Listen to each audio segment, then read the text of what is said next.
Hastings, maybe you can just get us started. Obviously, you're the only team back in the Frozen Four this year. You come in with the most wins. Talk maybe about the season, the arrival in Boston, and your semifinal game coming up. Yeah, thanks.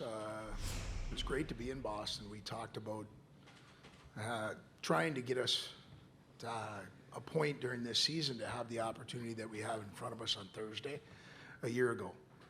Where the last Frozen Four didn't end the way that we wanted it to, and we've been on a journey ever since to try and get back here. And so now we want to try and take advantage of the opportunity that these guys have earned to be able to play. And we're excited about being in Boston. The trip's been seamless. The people have been fantastic.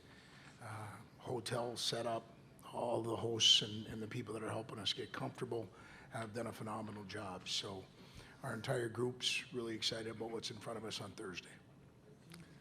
Awesome. Thanks, Hasty. We thought we'd kind of start before we get to your players. Wyatt and Nathan did some green screen earlier. Let it go, Mr. Brightside, shake it off, guys. We thought maybe you could recreate some of that. Just do a little bit of the song for us here to get us started, or a little air guitar. What can you do for us? Which song? Coach is a man of many talents, so we'll follow his lead on this one.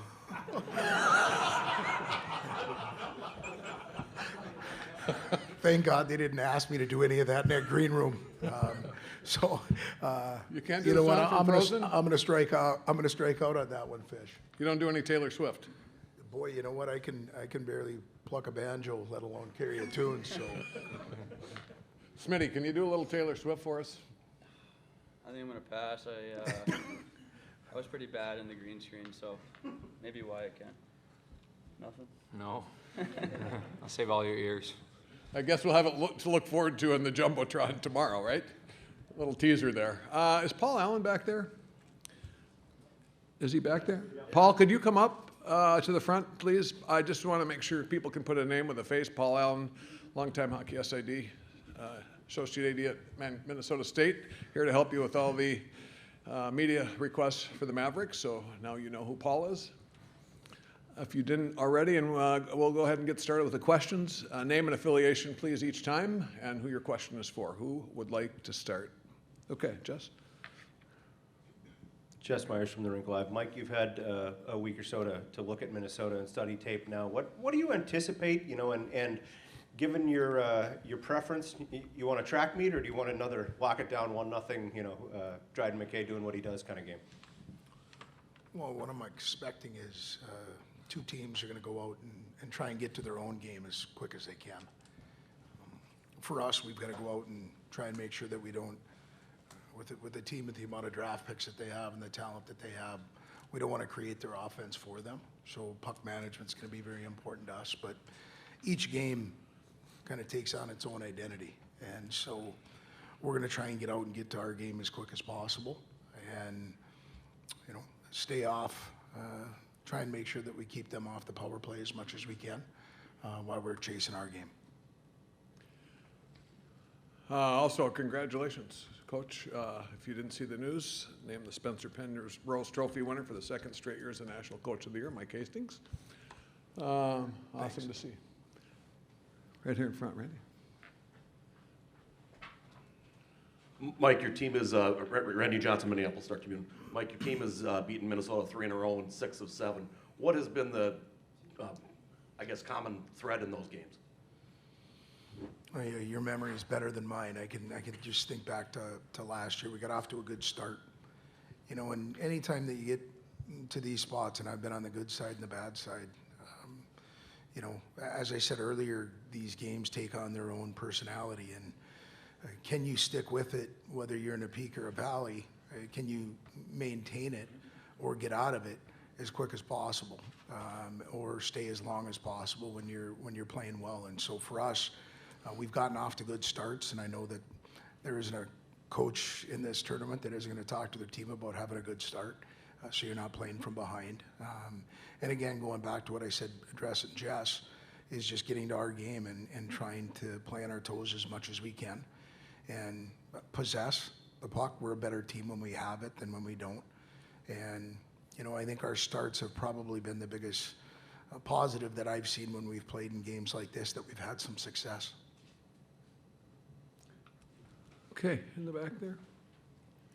Marissa Voss, Minnesota State. Wyatt, Nathan, this is for either you guys. How was practice today, getting the feet moving and really taking in everything that TD Garden has to offer? Looked like a pretty surreal experience to me. Wyatt?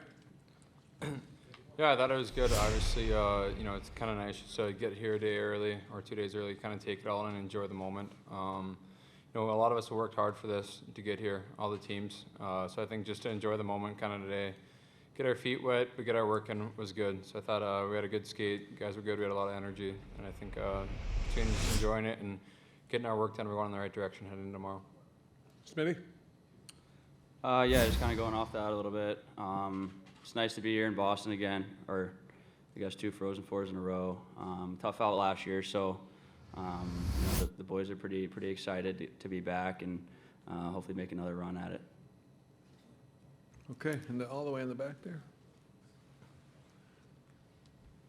Chris Long from KSTP in the Twin Cities. Wyatt or Nathan, either of you, just kind of comparing.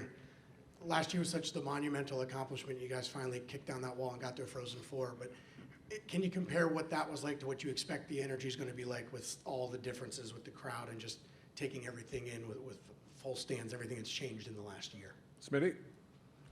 Yeah, I mean, obviously last year was the COVID year. The building was, I mean, there's a decent amount of fans, but it's not going to be like what we're expecting this year.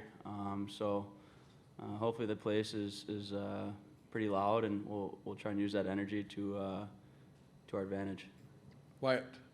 Thoughts? Yeah, I agree. Like Smitty said last year with the COVID stuff, I thought our fans traveled well, and there's some people in the building, but it's not going to be anything like you know, like we're expecting tomorrow. So like Smitty said, I think we just got to use that energy to our advantage and just keep building off each other. I think our team's done a great job of that so far this year, just kind of taking in blocks of 5 and not viewing it as a whole period. So between building off our own energy, I think using the fans here is going to do us justice as well. Any connections to Boston, guys? I've never been here. So. No, first time. Smitty? I've been here once, but nothing to do with hockey, just a vacation. A shout out to Johnny McGinnis, former captain of ours, who decided to come to Minnesota and play hockey instead of staying out in Boston. And that's look forward to hopefully running into him and a couple other alumni while we're here. Austin. Thanks, Hasty. Okay, in the back there. Jason Scales with Inside Hockey. This week, tomorrow, you have the late game. Last weekend in Albany, you had the early game, and I think last year you had the early game in Pittsburgh. How does that affect the preparation? Plus, negative for any of you? Guys, who wants to tackle that one? I guess I'll take it. Like I said, I think our game times have been all over the map. Last weekend in Albany, you know, that noon game, which is a little bit different. You know, kind of that awkward time from when you get up to, are you going to nap or go for a walk? So I think our team's done a good job of adjusting to that and just kind of sticking to our business. With having that late game tomorrow, it's going to give us a little bit more time. Obviously, we'll come here, get our stuff done. Then other than that, I think you know, it's just going to be on ourselves. Just treat it like a normal game day. 'Cause at the end of the day, you know, we all know it's at hand. I think we've done a good job of that so far this season. So I think we got to do that as well. Just be mature about the situation. Know that there's a big task coming up at 8 or 8:30, whatever it is. Hasty, anything different? Yeah, just it has been all over, but I'm going to give credit to these 2 young men as well as our leadership group.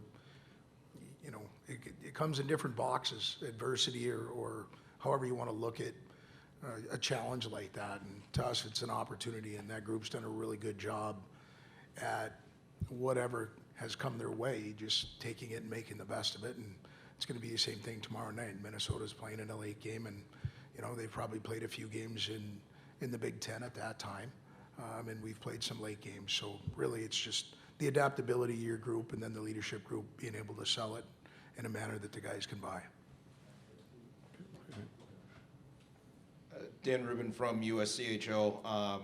You mentioned, Coach, the creating your game and chasing your game a bit, or not chasing Minnesota. For all you guys, how important is the communication then on defense, knowing that you're facing a prolific offense and knowing that you have Dryden in net, obviously, but the players in front of him and communicating between the 2 units? Well, for us, I think that is incredibly important for us, because I think going all the way from their back end, whether you're talking Lacombe, whether you're talking Faber, whether you're talking Johnson, and then I could go right down their lineup. When you talk about Myers, you talk about Nyes and Huglin, a young guy that stepped up to that unit. They've beat teams with depth. They've beat teams with their defensemen, and Close has come in and done a phenomenal job at batting close to .930 as far as a save percentage. So for us, again, we don't want to pour any gas on a fire. So puck management and us trying to utilize some of the same things that I've just said about Minnesota for ourselves. We've utilized our depth, our back end's been good, and our goaltending's been good. So I think you add all that up, and it's a pretty good matchup. Also, just want to say, great to have Don Lucia here. Don, could you come up just for a second? Don's the commissioner of the CCHA. He'll be here all weekend. I'm sure he's happy to talk to you about their new league. Obviously, a longtime coach in college hockey. Don, good to see you. Thanks for being here. Who else? Okay, the back there. Nathan Strauss, Extra Points. Mike, this is for you. Having to travel to Albany and then coming back out east to Boston, I was curious what your thoughts are on sort of the way regionals have been working, and if you've given any thought to maybe the idea of home site regionals being an option for the future of the game. I think it's a topic that's going to have some momentum when you go back and you look at Loveland and the amount of people that were there compared to Albany. We talk about it year in and year out inside our league, and Don's addressed it. We've got it on our agenda before we meet as an overall body down in Florida. And we're always trying to grow our game, make the environment something that's special for these student athletes without tipping the scales that, you take away what I think is beautiful about college hockey, and that's anybody can win on a given night. And so you don't want to just go ahead and say, hey, we're going to dismiss it and allow these teams to host an event. So there's a lot that goes into it, but I do think now coming out of the COVID era and seeing what we've seen just over the last 4 or 5 years, the environment for these young men to be able to be a part of, like we're going to be tonight, and then talking about the regionals, and I can only speak on a lot of the ones out west, where you look at Fargo and you look at Sioux Falls, and those environments start to mirror what these guys went through in their last 2 home games in our own building.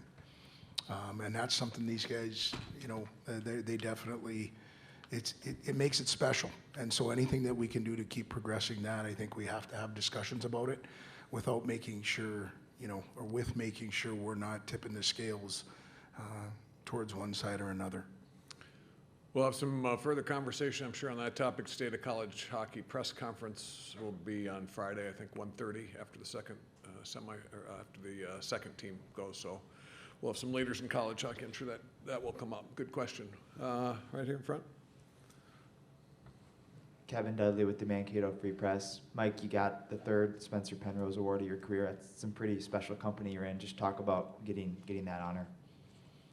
Well, first of all, I'm very appreciative based upon one thing. It's your peer group that votes on that, so I'm very appreciative of that. But at the end of the day, we've talked about this multiple times, and coaches go nowhere without their players.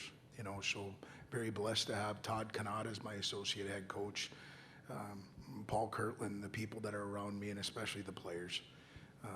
A coach gets recognized for how his team does, and without the team, that doesn't happen. Jess?